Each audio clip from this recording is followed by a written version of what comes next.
Chief Medical Officer at Rythmia Life Advancement Center in beautiful Costa Rica. They call me Dr. Jeff because I have a doctorate degree in psychology.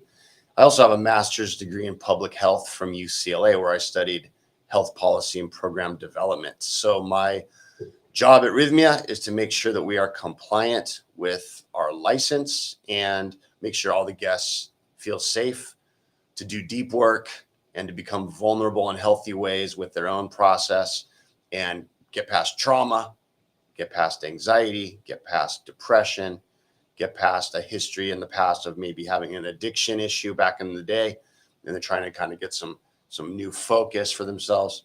What I've been studying is a lot lately on epigenetics. And what I've learned about epigenetics and ayahuasca is that it's very interesting that mindful meditation and intention setting is sort of the recipe is what's needed for an epigenetic experience. Now, epigenetics, just to kind of briefly explain what it is, it's the way that we code for our DNA can be adjusted to be more productive and helpful. So if my DNA has a sequence in it that is problematic or mutated or something that's not serving me, for example, let's say my genetic code says that I have Crohn's disease and it's causing gut lining issues and sensitivity to certain foods and allergic responses to things, histamine responses. I would love to not have to code for that particular sequence or sequences of my DNA human genome. So how do I prevent that from happening? Well, it's very interesting.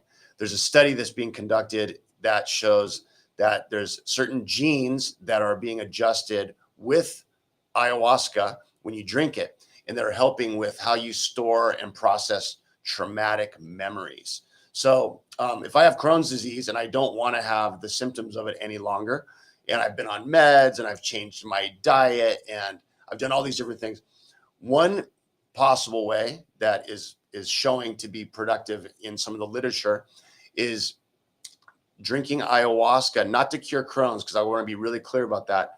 I'm not making any medical claims. What I'm saying is that there have been guests that have reported that they have improved their health condition on a lot of different things. And the way that epigenetics works is very interesting in relation to that.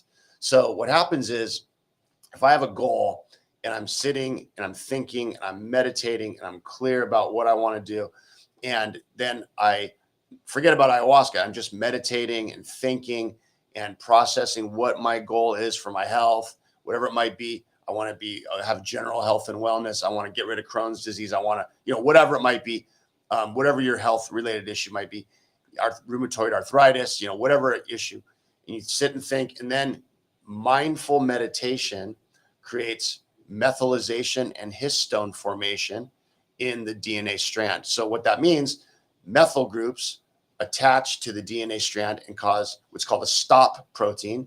And the DNA strand that's being coded for hits one of these methyl groups and unattaches and skips the problematic sequence. The other way is that a histone comes in and there's a coiling around a histone, a tight spooling effect of the DNA strand, so the messenger RNA can no longer access the nucleotide sequence ends to create the coding. So those are two ways that epigenetics works to prevent the coding of a problematic genetic sequence. So what does that have to do with Rythmia? Well, what I teach the alumni who come on Mondays is how to focus and go deeper with their own process, how to work on the three intentions that we have, which are show me who I've become, merge me back with my soul at all costs, and heal my heart. So those three intentions are what we teach guests to have a soul merger. And they're very effective, and they help people address all of the intentions that they come here with. Some people come with specific goals or things they're trying to figure out in their life, or maybe they're at a point where they're stuck. They don't know how to kind of move past something. And those three intentions, when used in our program, help the people overcome or get clarity on what they're looking for. So the DNA one is something that we teach people that have returned, but it's also something that's happening for everybody if they're focusing on it. And the literature shows that epigenetics is a really amazing sort of newer field of genetics. It's 15 years old, in a deep way. It's kind of coming out lately as a viable method for healing and for health. And it's exciting to see that people are having health benefits to the program that we're offering. And that's what the guests are reporting, that not only is it good for mental health issues, but it's also good for physical issues.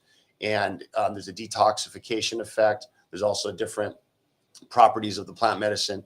And really, to be honest, the shamans believe, in our main shaman, Taito Juanito from Colombia, he believes that all disease, all illness, all discontent, all issues related to anxiety, depression, addiction, all of that is related to being dissociated and unplugged from yourself. So when you can connect with yourself and get rid of all the noise and just connect, that's where you can heal. And that's what a soul merger is, where you come back together. You're no longer dissociated. So some of us don't want to plug in, because if we're plugged in, then we're not being hyper vigilant in that moment. If you're connected to yourself, you're not aware necessarily of like all this stuff around you. You're connected to you. And that's a great place to be if you feel safe, and if you're not under attack, and if you're not being traumatized, or if you have resolved the traumatic history. So those of us that have a traumatic history that haven't resolved it need to resolve that history emotionally, process the trauma, and then we can connect. And so that's what this process is about. So connecting is scary for a lot of people. It doesn't sound like it would be intellectually, but if you tell somebody, yeah, you should be connected more, you should be connected to yourself more, everybody would agree that's probably a good idea. But a lot of us don't know how to do it, and a lot of us aren't doing it. And then when we try to do it, we get scared and we pull back. And the reason for that is because of unresolved emotional trauma. Because if you have unresolved emotional trauma, you are still living in a fight or flight response mode. And in a fight or flight response, you have to be hyper vigilant. And to be hyper vigilant means you're dissociated, unplugged from self, and feeling and picking up on your environment. Because in that state, you can't get sneak attacked. There's no surprises coming. You can feel everything. You can read people. And that's a very powerful position to be in if you're under duress. But you're not likely under duress all the time. You likely were under duress when you were probably 6 years old, maybe 5 years old, 5 to 8 or 9 or so, in that zone. And you're not that age anymore. So you're still living in that mode.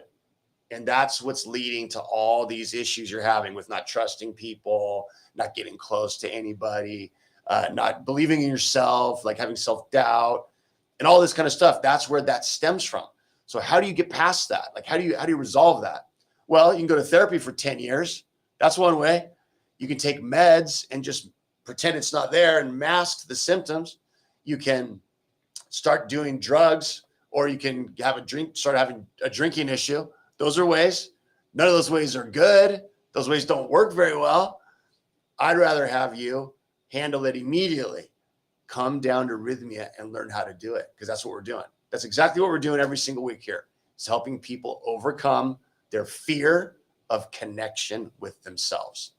And that's why it's so empowering. And that's why people feel so amazing afterwards, because they did the work. No one did it for them. And it gives you this sense of empowerment and sovereignty, personal sovereignty, that you've probably never felt before. So come down to Rythmia, check out what we're doing.